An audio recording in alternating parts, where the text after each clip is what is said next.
about the least important person you're going to hear from this afternoon, so I'll try to keep it brief. Internships have been in the news a lot lately and over the last year or two, and not always in a good way. They've been criticized as being exploitative. They've even been the subject of litigation. But the internship program in the Faculty of Arts, I think, is the perfect example of how to run a good set of internships that add value to the education of our students. And before I continue, I want to say that you can't have a program that adds that kind of value to our students' education without a great team in the Arts Internship Office. So I just want to thank and congratulate Ann Turner and her team in the Arts Internship Office for all the great work they do. So thank you.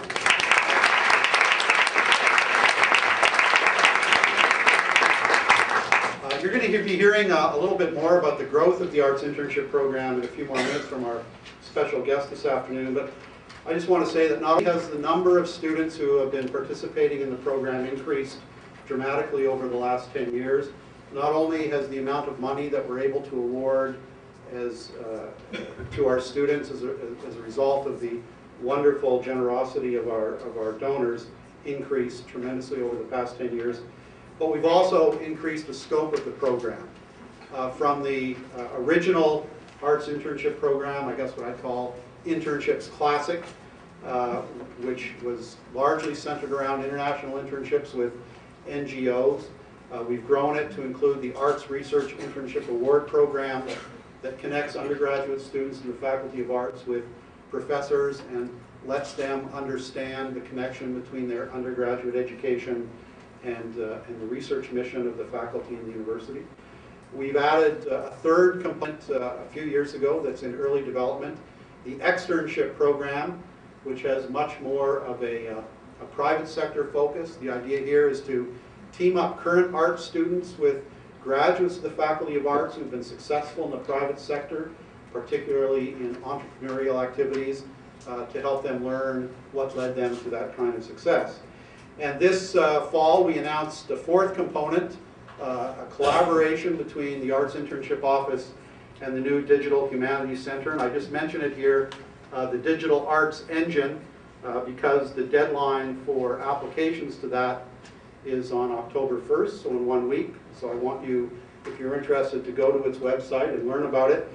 And what the Digital Arts Engine will be is an incubator for new student-led research and entrepreneurship. And we think, Stefan Sinclair, the head of the Digital Humanities Center, Ann and myself, that the Digital Arts Engine will provide an ideal opportunity for students to try their hand at making new tools and applications or at expressing themselves through digital media. So there will be funding available to art students who have great ideas about how to bring together their humanistic creativity with the digital tools that are available to us. So I recommend that you go on the website and learn about that as the deadline is next week. So without further delay, let me say that I'm very pleased to be able to welcome with us this afternoon the new principal of McGill University, Dr. Suzanne Fortier. Dr. Fortier is a two-time graduate of McGill, a BSc and a PhD. We'll forgive her for that science background. She had an outstanding academic career at Queen's University, was the vice principal of research there and the vice principal academic, and then spent 7 years, I think, as the president of the Natural Sciences and Engineering Research Council. And we're delighted that she can join us today and see the wonderful experiences that these students have had over the summer. Dr. Fortier.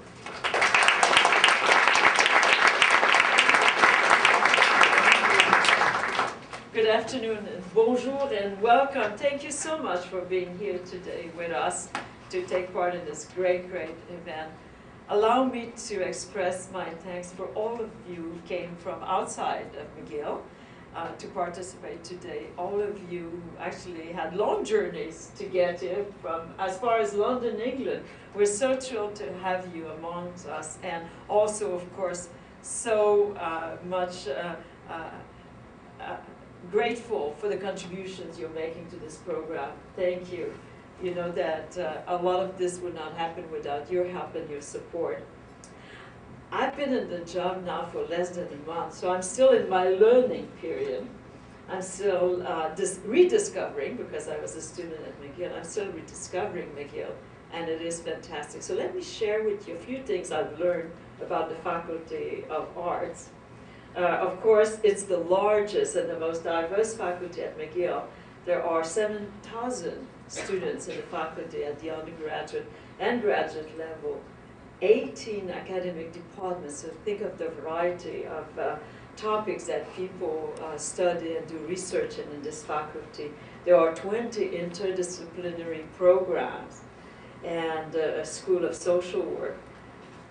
I've also learned through the grapevines that this is one of McGill real great faculty, fantastic reputation, and one that is led by a fantastic dean, Dean Manfredi. So this is what I'm doing my homework, and I'm learning really good things about this faculty. And the quality of the faculty shows very clearly in what happens to people who study in this faculty, where they are employed around the world in various areas that contribute to our world and our lives, whether it is in research, teaching roles, in companies, or in nonprofit organizations. Really fantastic. The internship program in this faculty is one that I think is showing what we need to do to really connect our students to the world and connect their learning and contributing part of their lives into something that will enrich their experience. There are 260 art students who were participating in the internships over the last summer, and this was in 180 organizations in 41 countries. Think about this, the great experiences that they're bringing back to our campus. 85 of those students were able to do that through generous financial contributions for people who are helping us with this program. And there was $170,000 that was dedicated to helping these people go to their internship, and in some of times in far away from Montreal, and go around the world. Now, we are a community of learners here at McGill and in this university, and I think there's nothing more exciting and stimulating for a learner to realize that what you learn at the university, what you learn in your classroom, is important in the world. It has an impact. It has so many ways in which it can contribute to our world.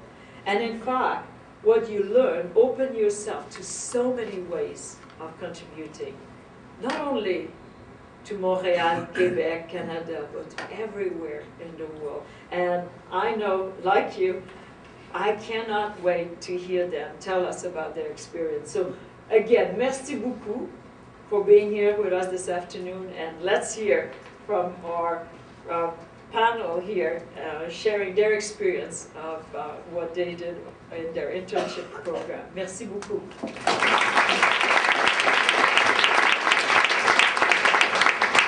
Thank you, Dean Manfredi and Principal Fortier, for those inspiring words. Hello, I'm Antoine Alafo. I'm the Arts Internship Office Coordinator.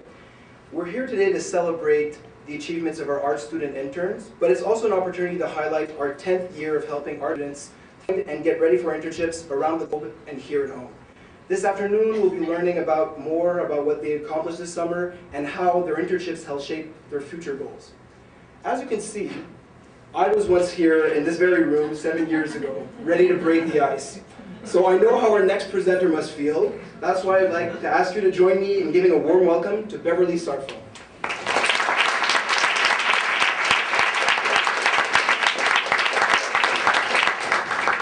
Thank you, Antoine. Hi, my name is Beverly Sartfeld, and I'm a youth student currently completing a double major in history and political science. This summer, with the help of the Internship Office, I completed an internship with the Commission on Youth and Administrative Justice, otherwise known as Shiraj, located in Ghana, West Africa. As an intern, I worked under the Public Education Department and legal team. As an intern, I often worked with both departments, creating outreach programs and symposiums. In a nutshell, the Commission is a national body which places checks and balances on government and society under its 3 mandates of human rights, administrative justice, and anti-corruption. I think internships are vital to the university experience. because not only does it give you practical experience, but further highlights how what you are learning in the classroom is applicable to the world. Moreover, what is exceptionally great about doing an internship through McGill is that one can receive academic credit with a professor like I'm doing under Professor Sosky in the history department. However, choosing the perfect or well-suited internship is not always easy. Before applying to an internship, I would advise one to do extensive research. I think you can get the best understanding of what an internship would be like if you talk to students who had done the internship in the previous year or two before you would like to do your internship.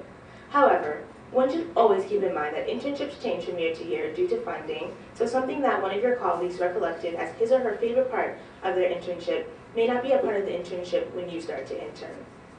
For example, every year the interns at Shiraj would do a human rights camp, but unfortunately when I started my internship, that particular activity was moved to September, so I wasn't able to participate in it. But however, more importantly than just looking into the institutions, it's very important for you to look into what country you would like to work in. I knew I wanted to work in Ghana, so I sent emails to many of the McGill students who had worked there. This for me was the best part and best form of preparation because I found that I was better able to adjust to Ghana and Ghanaian society when I got there. Above all, do what you're passionate about because there will be times where you're not going to enjoy the work you're doing, or you may not actually enjoy the organization because there are different tasks that you're going to deal with. However, it's going to be the love of the cause that's going to keep you grounded. Lastly, unpaid internships can be very expensive. Therefore, planning your finances is very important. Applying for an arts internship award is a great way to subsidize your expenses to make sure that your costs are low. If you're applying for an internship through McGill's Art Internship Program, I would recommend that you start early. Most of the application is administrative work, and your original application, the actual application you sent in for the internship, will come in very handy. However, you do need to get reference letters, and oftentimes professors are very busy writing reference letters for other students, so keep that in mind when you ask your professor to write you a reference letter. Nonetheless, in all of the application process, while it can be daunting at times, is well worth it. I know personally, my internship would not have been possible without the generous donation from Tanya Zuikin, who granted me with the Tanya Zuikin Award in International Development.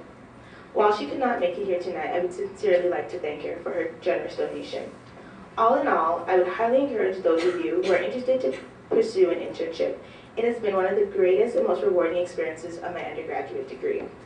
Thank you, and now I would like to introduce Daphne, who will discuss internships and career choice.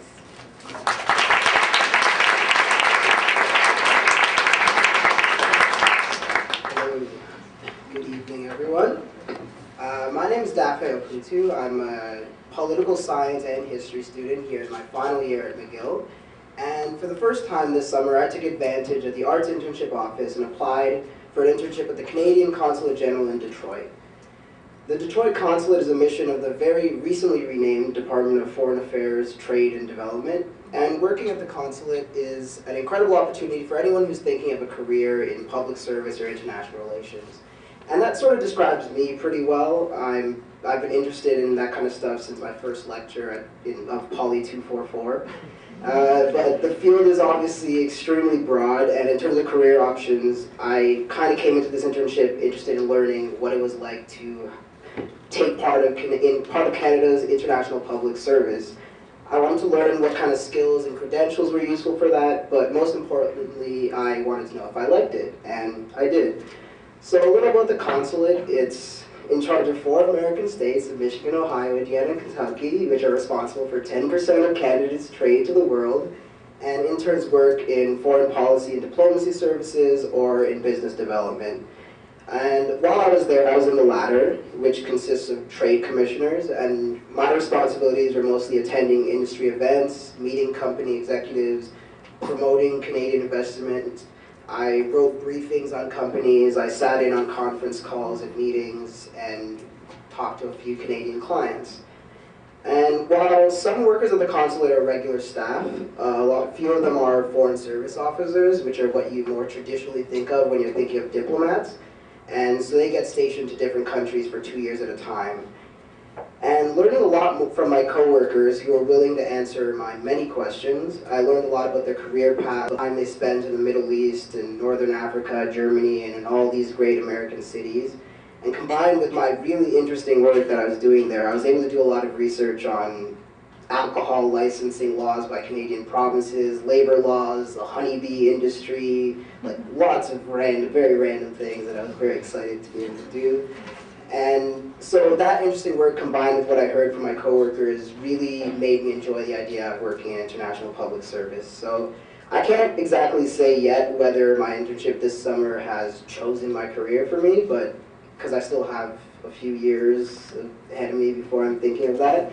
But no matter what I eventually choose, this internship will have played a very big role in helping me make that decision. And so I'd like to thank McGill, the Arts Internship Office, and Mr. Lev Buckman for giving me that opportunity and making this all possible for me.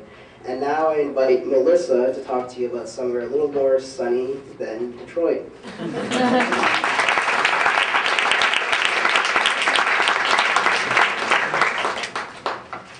Hi, my name is Melissa Showett. I'm a history major in my third year at McGill, and like Daphne said, I'm originally from Hawaii, but I didn't intern in Hawaii this summer. I actually interned with my senator, Mazie Hirono, in Washington, D.C. So Hawaii to D.C. After working with President Obama's re-election campaign last year, I was really excited to see what a career in politics would look like and directly participate in development of policy and creation of legislation somewhere like DC. Working in a government institution is often seen as one of the least glamorous jobs in North America. It involves long hours and no pay, in my case, otherwise low pay. When things go right, you're living up to expectations, and when things go wrong, it's always your fault. Public opinion of the US government is at a 15-year low, and according to a national poll, less than a quarter of the population believes that they can actually trust the government. Politicians are really seen as squabbling children with inflated egos, isolated from their constituents in the bubble of Washington, D.C. And my internship actually showed me how false most of those stereotypes are. Everyone who's working in Congress is there, and those were some of my other interns with me. Everyone who's there was working because they cared about the country and wanted to improve American life. That's the base value for everybody who works in Congress, but the disagreements stem from how these elected officials try to solve their constituents' problems. So most senators frequently work across the aisle to advance their legislation, from the historic immigration bill that I saw passed in June to student loan reform in late July. All the female senators, regardless of political party, have dinner together weekly, and I saw the opposition leaders actually having an amicable conversation over ice cream at the annual ice cream social. That could have just been because of the ice cream, but they were still talking. Senator Hirono had been in the House of Representatives before being elected to the Senate, but her responsibilities and staff increased with her move. When I showed up in early May, we were in a basement with 5 other freshman senators and their staff. When everyone's that close, there are a lot more opportunities for an intern like myself to get to know the more senior staff. Part of this special experience was that I was able to have daily conversations with the military legislative aide and the executive assistant, and I'm actually still in touch with them now. I learned that the relationship that senators build with each other and their staff lead to productive results. I enjoyed the opportunity to see these interactions more clearly and directly since I was in the office every single day, and I came away convinced that the government is working for the betterment of its constituents. I also had that opportunity to work with the communications and press team and collect clips for the office for almost 2 months. That was a really great way to stay in touch with local Hawaiian news, as well as understand how the image of the senator comes across in the media. During my internship, my office also nominated me to participate in the Competitive Status Congressional Internship Program, which was a weekly discussion program where I was able to meet with senior staff and other interns. We learned more about the operation of Congress and how it interacts with other institutions in Washington. And in addition, although I spent the majority of my time in DC in Congress interning for the senator, I also worked part-time on the McAuliffe for Governor campaign in Northern Virginia. So I was able to gain more experience in field campaigning and work for both an elected official and a candidate. I was able to arrange to receive credit for this internship from the history department, so I've been working under the supervision of Professor Moore for my paper on Asian American Civil Rights Movement in the United States. And I really just want to thank the Arts Internship Office, the Faculty of Arts for supporting my internship, as well as the Anderson family, whose generous donation really enhanced my experience in Senator Hirono's office. I know they're not here, but thank you so much. And lastly, I'd like to introduce Justin, who will be speaking next about working in a new business culture.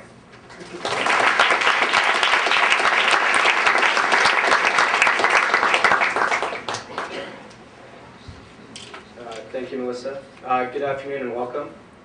Thank you everyone for attending our event today and allowing me to share my experience with you all. My name is Justin McAdam and I'm a U3 economics major here in the Faculty of Arts. This past summer, participating in the Arts Internship program, I had the pleasure of working for the Canadian Chamber of Commerce in Hong Kong.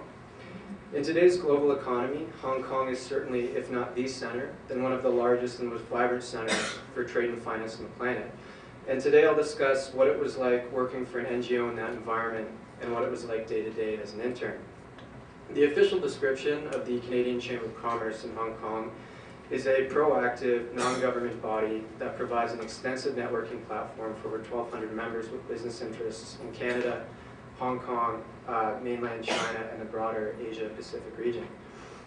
In practice, the Chamber hosts approximately 300 events each year, distributes informational materials through various media, and represents its members' views with the appropriate parties in the community.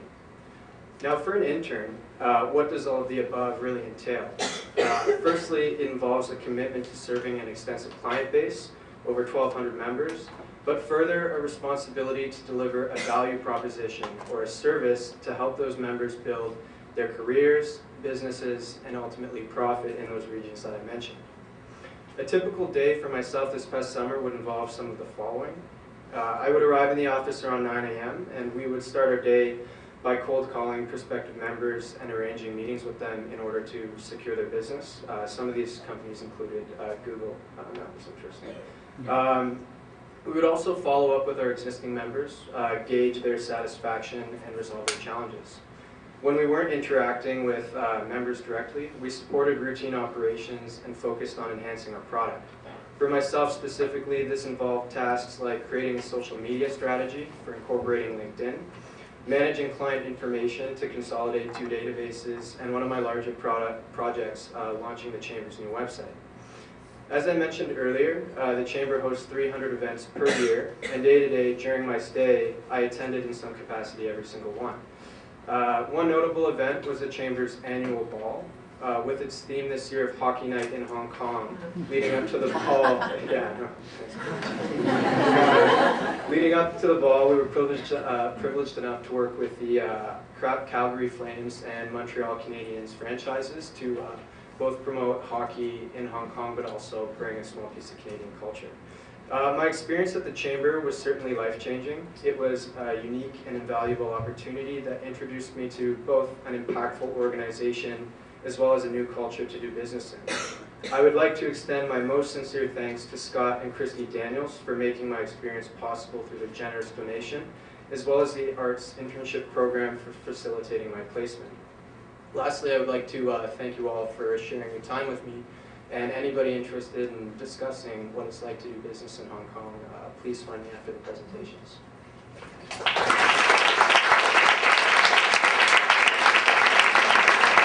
Thank you so much, Justin. So after hearing from all these interns, you must be wondering, how do I get an internship? Where can I apply? How do I get started? Well, the Arts Internship Office's mission is to help students find the right internship, accompany them through the application process, get them ready to start, and help support them throughout the internship experience. If you want advice in navigating through internship opportunities, applying to awards, and securing the internship that will help you make the most out of your degree, then don't hesitate to visit us at Leacock 307 or book an appointment online. Our office hours, website, and events throughout the year will supplement your internship search, and you'll find all the information you need at our table outside, as well as have the opportunity to speak directly to former interns during our fair following the event. Now hopefully you'll leave today here feeling inspired, ready to take on the world. And speaking of challenges, our next speaker has some very interesting advice to share, since he was the one that found out about his own internship. So I'll let him talk about that. Please welcome Darcy Williams.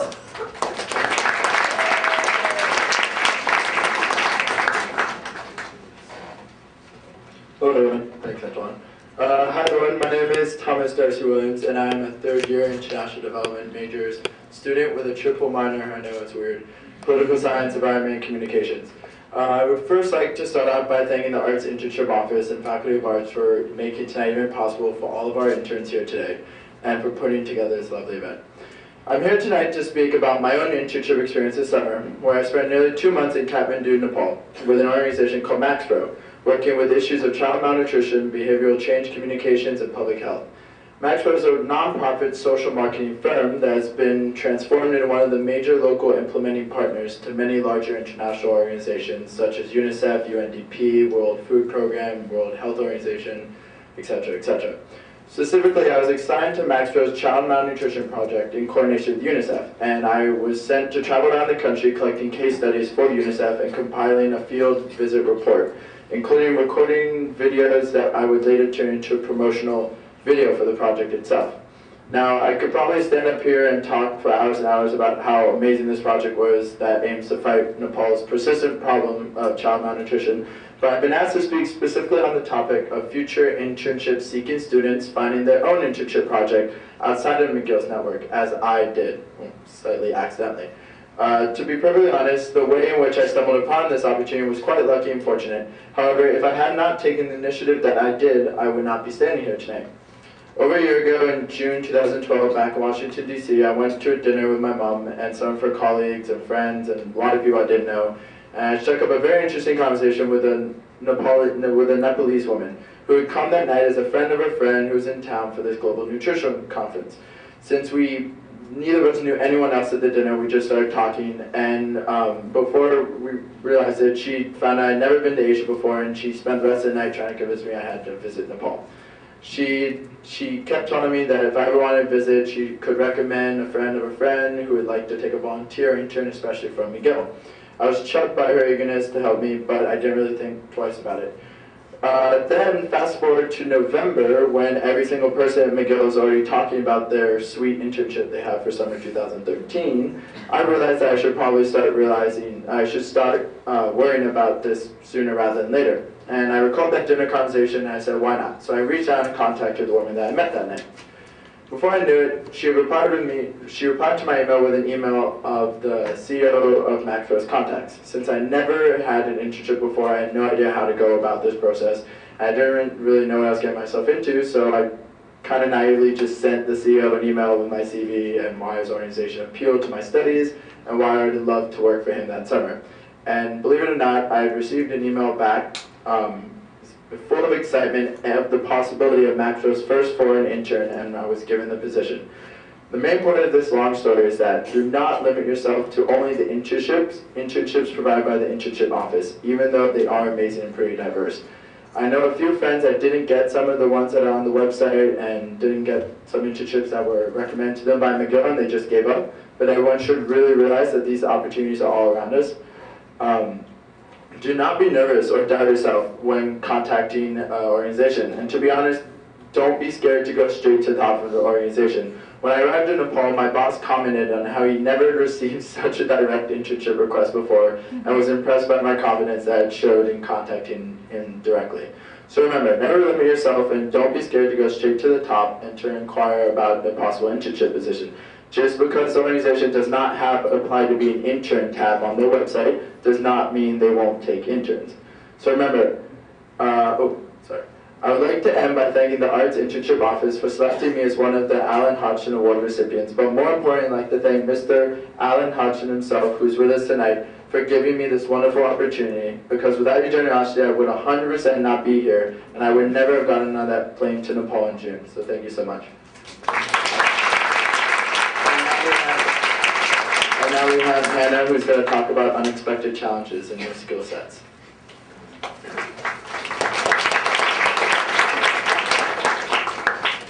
First, let me adjust this 5-2 over here. All right, thank you very much, Darcy. So good evening, ladies and gentlemen.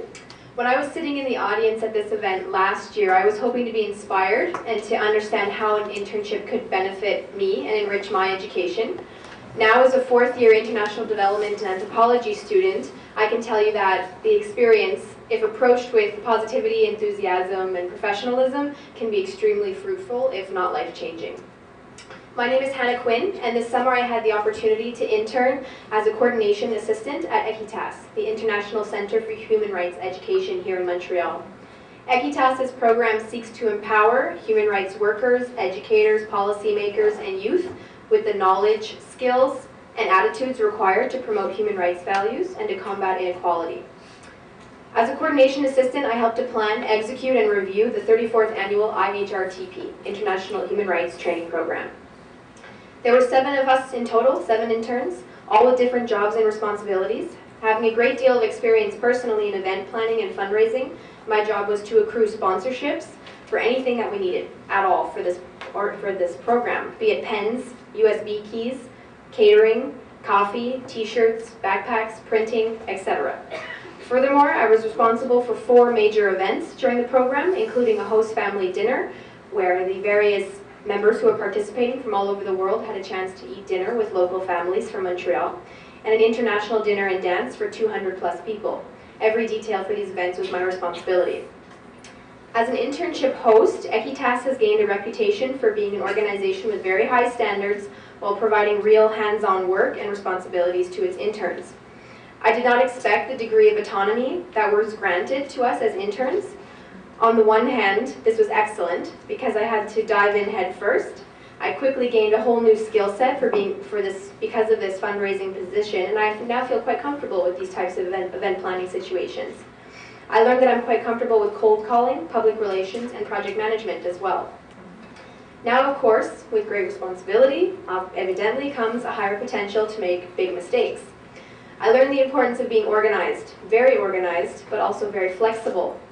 I remember the day before the international dinner that I organized, I was told that there would be 20 to 50 possible extra guests attending. This may not sound like a very large number, a very large change in this room right now, but I can tell you that at 11 o'clock before the night of the event, this was a huge change. My initial reaction was evidently one of panic. The venue had been set up, the table and chairs had been rented, food had been ordered, name tags made. I was sure that there was no way that I could accommodate such a change. However, unknowingly, Equitas had already prepared me to deal with these types of situations, to deal with this change. And within a few hours, I had made the necessary arrangements and managed to keep my heart rate down as well. I didn't know that I was capable of this sort of thing, and had it not been for my experience at Equitas, it probably would have been the case that I couldn't have made these changes that needed to be done. So I have to thank the Arts Internship Office and my donor, Mr. Rollin, for giving me the opportunity to gain such an experience and to learn so much about myself as well. It's really all about having a positive attitude and making the most of the internship. So I'd now like to thank and welcome our next speaker, Carolina, who will be talking about the opportunity to work with a large-scale organization like the UN. Thank you.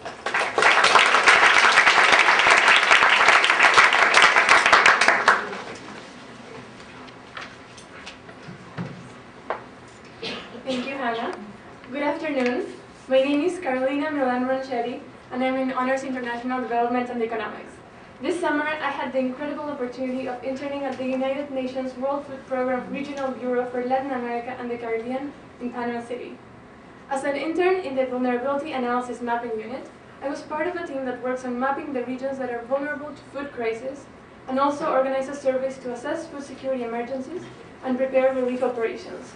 This summer, my own unit was coordinating an international response to a regional coffee plague that is expected to lead to famine in coffee producers and migrant workers all over Central America.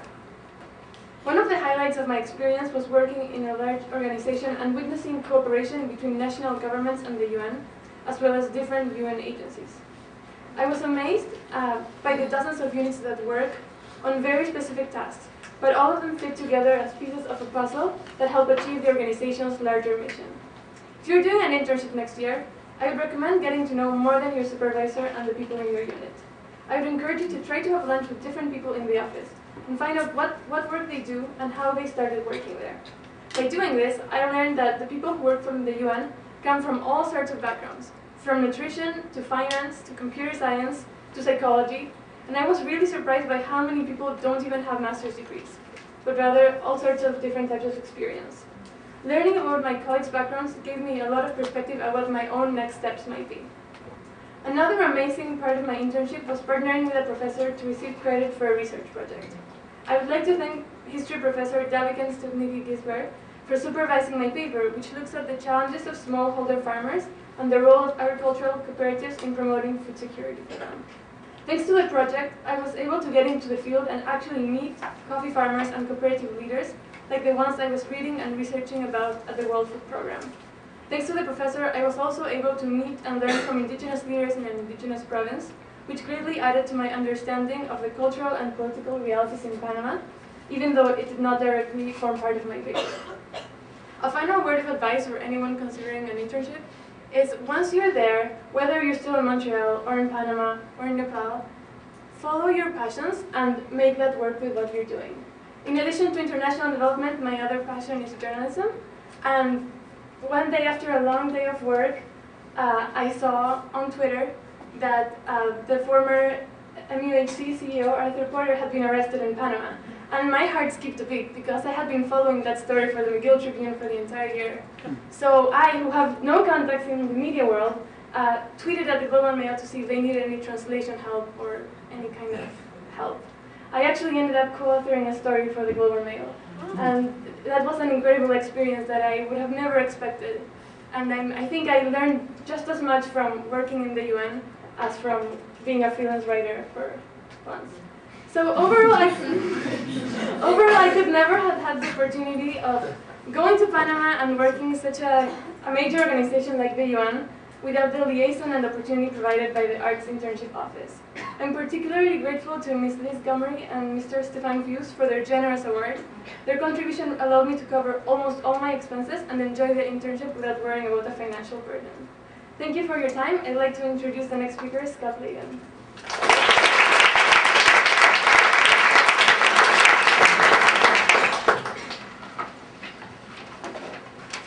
Thank you, Carolina. Hello, my name is Scott Laden. I'm a fourth year honors student studying cultural studies and sexual diversity studies here at McGill. This summer I received the Joanne Keston and Jim Weinberg and Amy Weinberg and Norbert Horstein Arts Research Internship Award, which funded a research assistantship that I undertook under the supervision of Professor Aaron Hurley. Professor Hurley is a theater and performance scholar in the Department of English.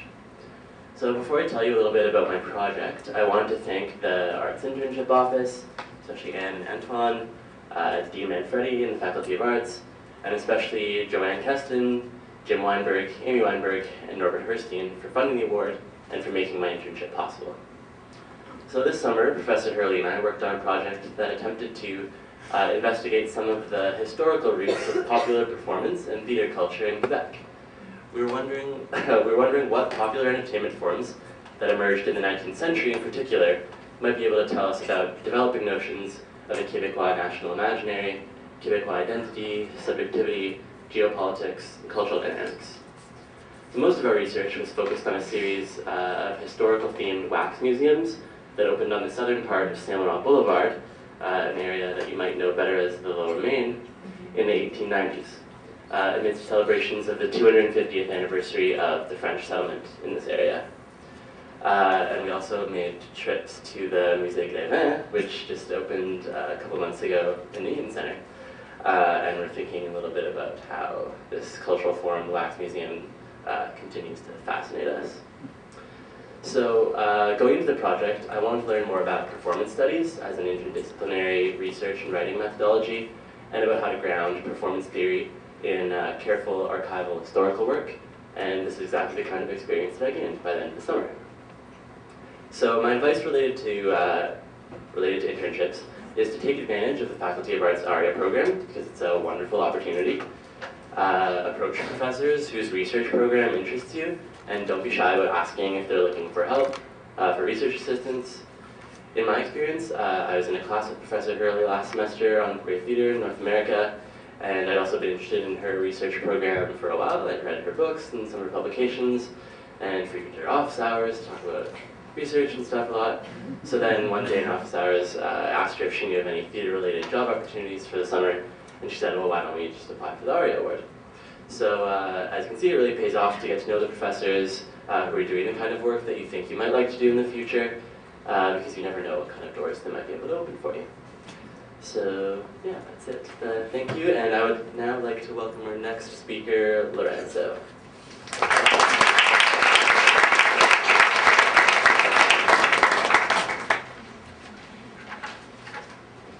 Thank you, Scott, and good afternoon, everybody. My name is Lorenzo, and I'm a graduate student in the Political Science Department and the MA program here. I've just come back from a really exciting summer, whose highlights included not only finishing grading some final exams from Miguel, that was always fun, but also doing a great internship, which, as it turned out, was a great way of developing and defining my academic interests, and that can apply to both the graduate and to undergraduate students. I interned with the Center for Democratic Development, or CDD, in Accra in Ghana. The center is a Ghanaian think tank which aims to promote democracy and development in the region.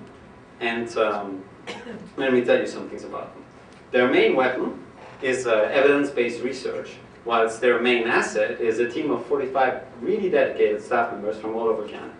And their backup support team is a mixed bunch of happy-go-lucky interns, much like myself, who came from all 5 continents and to whom minor tasks were delegated, stuff like writing reports for the UN, or doing research for the Brain Foundation, or collaborating on an Oxfam project. It was a great experience at the nexus between scholarly research on the one hand and the development world on the other hand, with all the possibilities and limitations that that entails. The internship also helped me to sharpen my thinking about research. Some people go into the internship looking for answers, and that's great, but I went into my internship looking for questions. They are the best friend of the researcher, and your answer can only be as good as your initial question, right? So I kept my eyes open for a few puzzles that I saw. For instance, why is Ghana, which is multi-ethnic and multi-faith, such a safe society when other neighbors sometimes struggle with violence? Or do people in northern Ghana even care about the development projects that donors bring there? Or is Labadi or Tawala Beach the better place to go for a reggae night?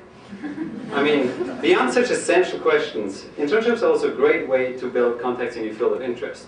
For instance, at the CD, I met professors from the University of Ghana or from Harvard University, which some of you will have had on your reading lists. I also met with PhD students, and we discussed research together. One of them would always come into the office with a sad face and mumble something about like PhDs are not that much fun. But others were having great experiences, and so did I. So for that, and for everything else, I want to thank the Arts Internship Office and the Faculty of Arts for giving me the opportunity. And I want to thank Alan Hodgson, who is here with us tonight and who flew over from London, for giving me the chance of taking this opportunity and turning it into a reality. And Hodgson even supported 8 other McGill interns. We're really happy to have you here tonight. As for the rest of you, go get that internship next summer. It's going to be a great experience. If you want to talk about something, you can find me at the fair afterwards. But for now, it's my pleasure to introduce our next and final speaker, Kim So. Thank you very much.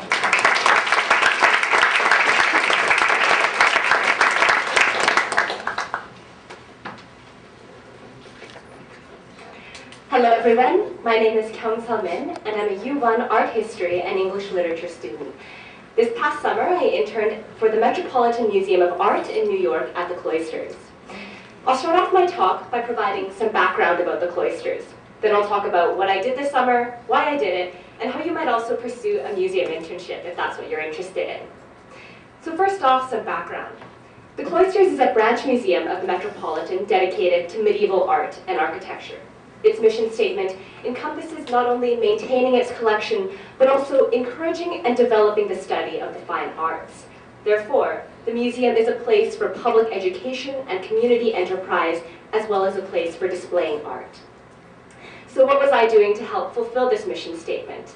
I was one of 8 interns in the education department of the Cloisters, and our responsibilities can be divided into 3 parts. We were responsible for attending lectures by art industry professionals, leading day camp tours, and researching a unique final project. This final project was a gallery talk, which we delivered to the public in the last week of the internship. Like with most internships, my main objective this summer was to explore careers in a field that I felt passionate about, to learn whether that passion translated into being right for an art museum, and to experience whether the art museum was right for me. I was also quite happy to immerse myself in an extraordinary encyclopedic collection for 9 weeks. Now, based on the experience I had this summer, I was asked to provide some internship tips for success. And I hope you'll indulge me in the metaphor that I've come up with to convey these tips. So on one museum tour this summer at the Frick collection, we were discussing 2 paintings for over an hour, and we only moved to close the distance between our chairs to the paintings. Of course, when you're 10 feet away from an object, you're going to notice very different things than when you're 2 feet away, say. In this way, if you think of before the internship as being seated far away, and during the internship as being seated closer, you have 2 very different viewing perspectives. From further away, you're able to notice striking features that might draw you immediately towards one image. Now, what do I mean by this? I mean, it's important to not just notice what's so special about that museum or that internship, but to be able to articulate how you see yourself fitting into the picture, if you will. When you get closer to the painting, you notice more intricate details. And by this, I mean be aware of the minutiae of your work. Things that seem like little details, like being on time and asking thoughtful questions, these are all important to making up the whole composition of your internship. So, did I find out if I was right for an art museum and vice versa? For me, the answer turned out to be yes on both counts. So thank you to the Arts Internship Office, to the Faculty of Arts, and to the Max Stern Foundation for their gracious support of a life-changing opportunity. I'm just quoting my internship report here, but I am truly humbled, honored, and so very happy to have had this experience. Thank you.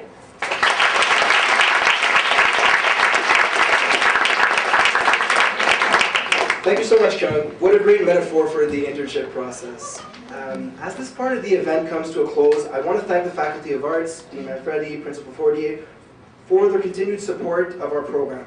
With over 250 students leaving for internships every year, I feel privileged to be able to inspire and assist them in accomplishing such fundamental roles in their organization's important missions. I'd like to thank our donors who year after year help support students in their internship endeavors, as well as the Arts Undergraduate Society and its president, Justice Flesher, for their invaluable collaboration. I also want to thank our host organizations for welcoming and supervising our interns every summer. I want to thank the AIO staff, without whom this event would not be possible, and especially take the time to thank our student speakers and all the 2013's arts interns. So please give them all a warm round of applause.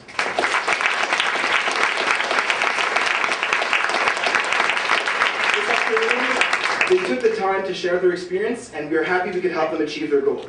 Now it's up to the wave of interns for 2014. Please take the time to follow us and stay connected with our office news throughout the year.